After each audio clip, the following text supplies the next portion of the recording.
Question है write the principal organs and functions of UN, यानी कि संयुक्त राष्ट्र के अंगों और संयुक्त राष्ट्र के कार्यों को लिखना है। इसकी जो वर्ड लिमिट है वो है 100 और 6 मार्क का ये क्वेश्चन है। तो अब यहाँ पे ध्यान ये रखना है कि आप यूएन के बारे में केवल स्टार्टिंग में 1 या 2 लाइन में बता दीजिए, जैसे कि उसकी स्थापना कब हुई, उसमें कौन से 5 परमानेंट मेंबर्स हैं और ज़्यादा से ज़्यादा उसका हेड क्वार्टर कहाँ है, बस।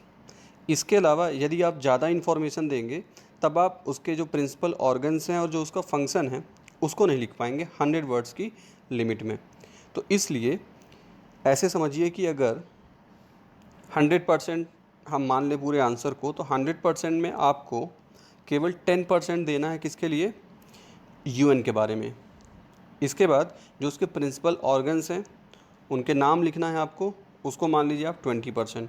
बाकी का जो 70% रहेगा उसमें आपको यूएन के फंक्शन लिखने हैं।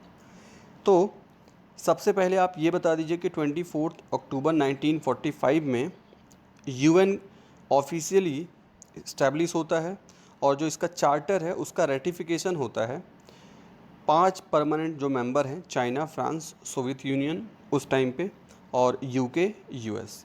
इसके अलावा जो बाकी जो सिग्नेचर करने वाली जो कंट्रीज़ थी उनका भी मेजॉरिटी इसमें रहता है।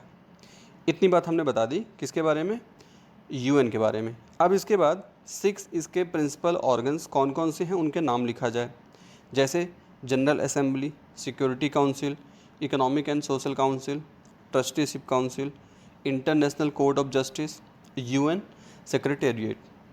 अब आप फंक्शन इस तरह से भी कर सकते हैं कि ये जो 6 ऑर्गन्स हैं आप इनका एक एक फंक्शन लिख दें, और आप ऐसा भी कर सकते हैं कि हेडिंग ये डाल दें कि functions of United nation.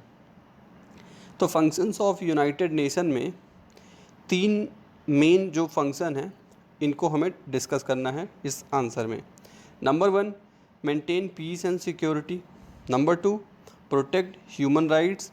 And number 3, social and economic development. तो देखिए 3 पैराग्राफ इसमें हमने इसके फंक्शंस में दे दिए।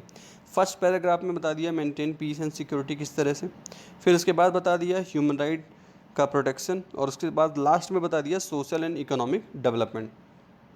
तो यूएन में जो फंक्शंस आप लिख रहे हैं उसमें जब आप फर्स्ट पॉइंट लिखेंगे तो इसमें साथ में और क्या क्या बातें लिखनी है कि भाई ये इसका मेन फंक्शन तो है ही, यूएन का पहले भी और आज भी ये मेन फंक्शन है कि पूरे जितने भी इसके मेंबर्स हैं उनके बीच में शांति और सुरक्षा बनी रहे।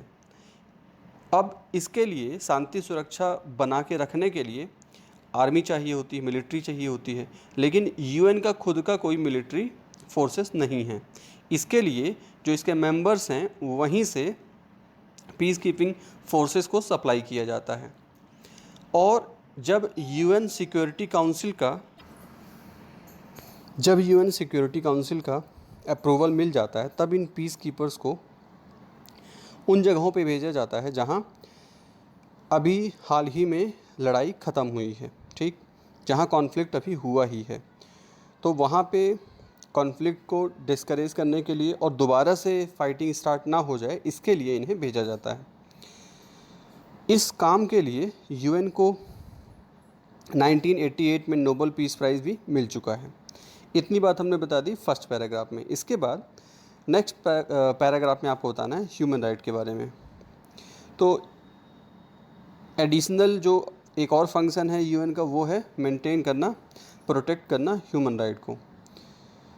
1948 में जो जनरल असेंबली है इसने universal declaration of human rights इसको अडॉप्ट किया और उसके बाद ह्यूमन राइट के प्रोटेक्शन के लिए ऑपरेशन चलाने स्टार्ट किए।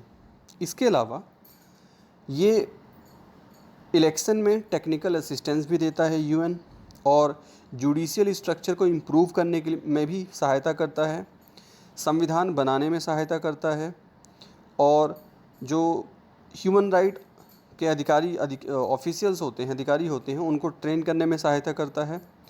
और यदि कहीं युद्ध हो जाए, बाढ़ आ जाए, दूसरा कोई नेचुरल डिज़ास्टर हो जाए, तो वहाँ जो विस्थापित लोग हैं उनके लिए भोजन, पानी और रहने की व्यवस्था भी यूएन करता है।